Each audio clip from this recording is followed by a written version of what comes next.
Hello guys, it's me again, ang batang makulit pero mabait trick siya.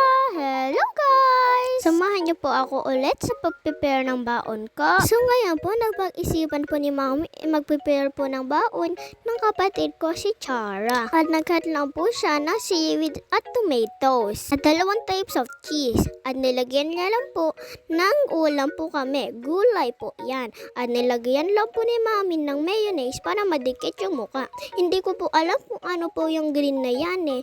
At nilagyan na rin po yung kinat niya na po ng tomatoes para po kay Chara. Yung sa akin po, girl. Tas kay Chara po, chicken. At naglagay po siya ng Lionel na ham at parang fries po. At ang fruits ko po ngayon ay namin po ay grapes. At yung yellow po na yan ay the Goldilocks po sa macaroons. Yun lang. Thanks. Bye. Thank you ulit, Mami, sa prepare